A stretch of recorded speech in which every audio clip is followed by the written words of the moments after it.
Pertobatan dari semua dosa adalah sebuah langkah awal berjalan bersama Tuhan. Tetapi tidak cukup hanya sampai di situ. Agar dapat terus berjalan bersama Tuhan, bertumbuh, menerima berkat dan dipakai sebagai alatnya, kita harus senantiasa dalam keadaan yang benar di hadapan Tuhan.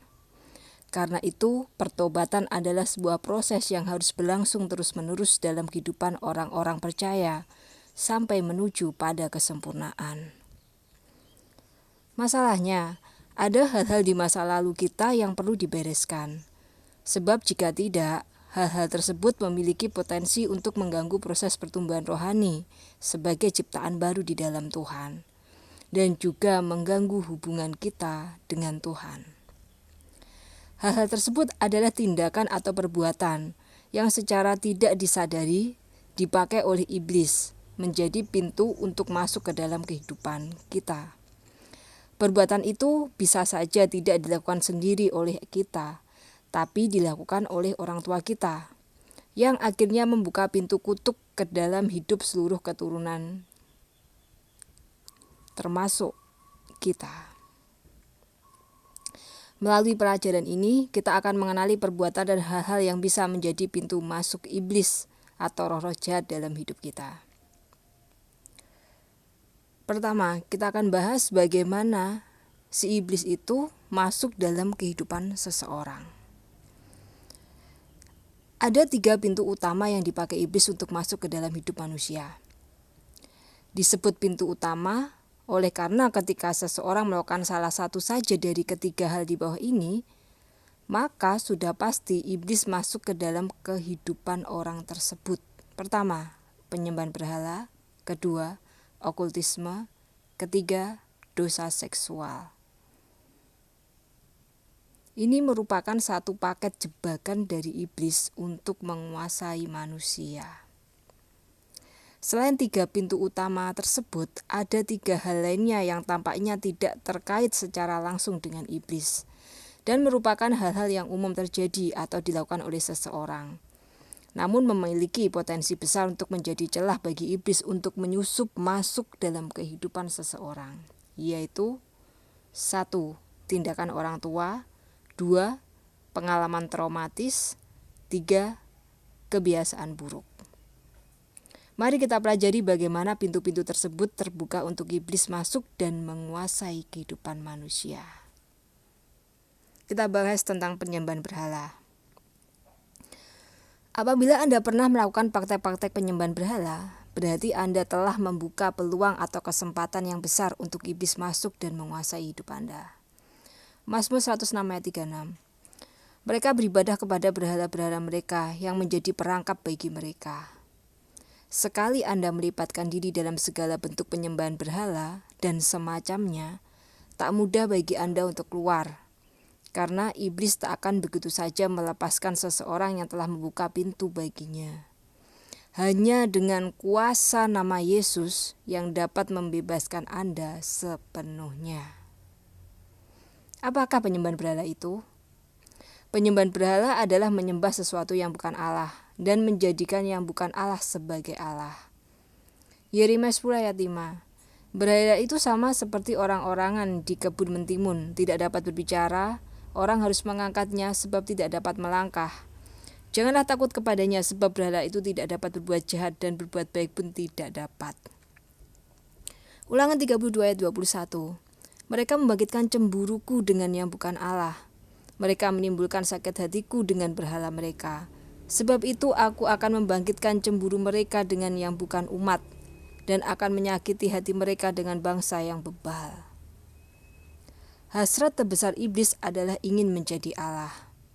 Karena itu iblis tak hentinya berusaha dengan segala tipu muslihat untuk menjerat manusia ke dalam penyembahan berhala.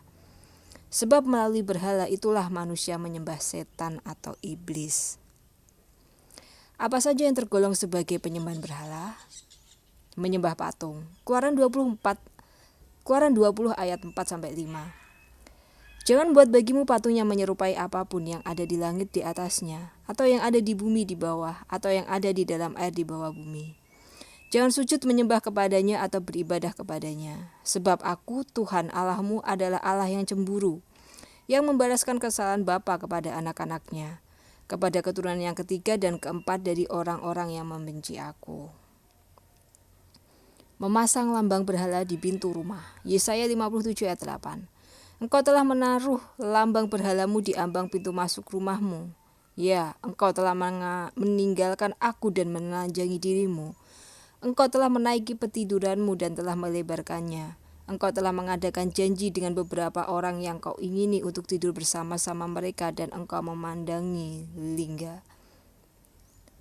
Mempersembahkan sesajen atau persembahan berhala. Ulangan 32 ayat 17. Mereka mempersembahkan korban kepada roh-roh jahat yang bukan Allah, kepada Allah yang tidak mereka kenal, Allah baru yang belum lama timbul, yang kepadanya nenek moyangmu tidak gentar. Kedua, tentang okultisme.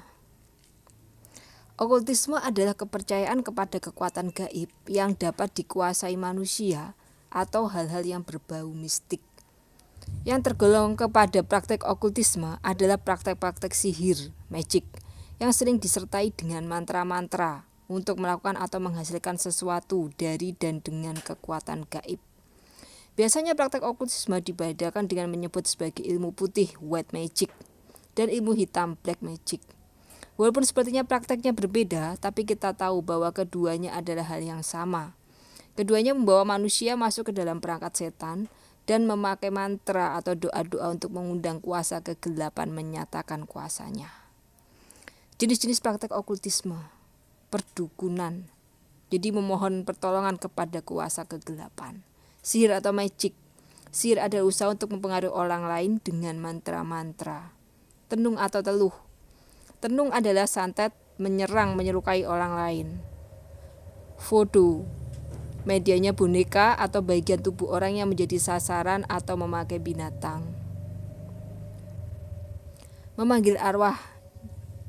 Biasanya digunakan sebagai sarana rekreasi atau hanya permainan atau bisa dengan tujuan untuk menanyakan sesuatu. Ulangan 18 ayat 11 sampai 12. Seorang pemantra ataupun seorang yang bertanya kepada arwah atau kepada roh peramal atau yang meminta petunjuk kepada orang-orang mati. Sebab setiap orang yang melakukan hal-hal ini adalah kekejian bagi Tuhan. Dan oleh karena kekejian-kekejian inilah Tuhan Allahmu menghalau mereka dari hadapanmu. Ramalan. Imamat 19 ayat 31. Janganlah kamu berpaling kepada arwah atau kepada roh-roh peramal. Janganlah kamu berpaling kepada arwah atau kepada roh-roh peramal. Janganlah kamu mencari mereka dan dengan demikian menjadi najis kepada mereka. Akulah Tuhan Allahmu. Imamat 20 ayat 6. Orang-orang yang berpaling kepada arwah atau kepada roh-roh peramal, yakni yang berjinah dengan bertanya kepada mereka, aku sendiri akan menentang orang itu dan melenyapkan dia dari tengah-tengah bangsanya. Jenis-jenis ramalan. Kartu dan kartu tarot. Membaca garis tangan, bola kristal, camsi, horoskop atau astrologi, primbon, medium, meramal dengan batu akik. Mengapa ramalan membuka kesempatan untuk iblis bekerja? Karena ramalan termasuk dalam praktek sihir yang melibatkan kuasa setan. Saat seseorang percaya kepada ramalan, maka secara tidak sadar dia sudah menyerahkan hidupnya, nasibnya kepada kekuasaan setan. Jimat-jimat dan pusaka. Benda-benda aji yaitu benda-benda yang dipercaya mengandung kekuatan gaib. Tenaga dalam. Seseorang diisi energi yang dikenal dengan nama tenaga dalam setelah menjalankan ritual tertentu. Tarian magis, gedawang, kuda lumping atau kepang. Dengan terlibat dalam tarian tersebut, maka seseorang memberikan diri menjadi mediumnya roh-roh jahat. Dan selanjutnya kita akan bahas tentang dosa seksual. Pada prinsipnya, dosa memisahkan manusia dari Tuhan. Dan bila manusia terpisah dari Allah, maka dia akan berada dalam wilayah iblis, yang akan bekerja menguatkan atau meneguhkan mereka ke dalam perbuatan dosa dan kehidupan dosa. Secara khusus, dosa seksual membuka pintu bagi iblis untuk mencemarkan kehidupannya. Bisa dibaca di 1 Korintus 6 ayat 12-20 dan Roma 1 ayat 24-28. Yang termasuk dalam dosa seksual adalah pornografi, seks bebas atau di luar nikah, perselingkuhan, lesbian atau homoseks, hubungan seks dengan hewan, perbuatan-perbuatan dosa lainnya. Tindakan dan peristiwa yang bisa mengandung potensi untuk menjadi celah bagi roh jahat menyusup dalam hidup seseorang. 1. Tindakan orang tua. Tindakan orang tua di masa lalu bisa berpotensi untuk membuka pintu kehidupan bagi iblis. Tindakan orang tua yang dimaksud adalah usaha pengguguran kandungan, kuepang, adopsi yang didasarkan kepercayaan tertentu, perjanjian dengan tempat keramat atau dewa atau kuasa kegelapan, perceraian, kekerasan fisik dan batin, mengutuki. Kedua, pengalaman traumatis. Trauma adalah luka yang bukan hanya pada fisik, tetapi juga pada jiwa. Jika seseorang mengalami peristiwa yang mengguncang dan melukai jiwanya, maka dia bisa mengalami trauma yang berpengaruh pada kesehatan emosinya. Seseorang yang memiliki pengalaman traumatis akan merasa selalu dibayangi kemungkinan berulangnya peristiwa yang traumatis tersebut saat menghadapi situasi yang mirip atau bertemu dengan benda atau hewan tertentu. Trauma akan membuat gerak kehidupan seseorang menjadi terbatas karena ada wilayah dalam kehidupannya yang terbatasi dan tertutup. 3. Kebiasaan buruk. Memaki-maki, mengumpat, berjudi, mabuk-mabukan, suka pesta pora, memakai obat terlarang, mencuri, menipu, berbohong, suka berkelahi, serta suka bermasalah dengan orang lain sehingga muncul sakit hati, kebencian, dan dendam. Galatia 5 ayat 19-21.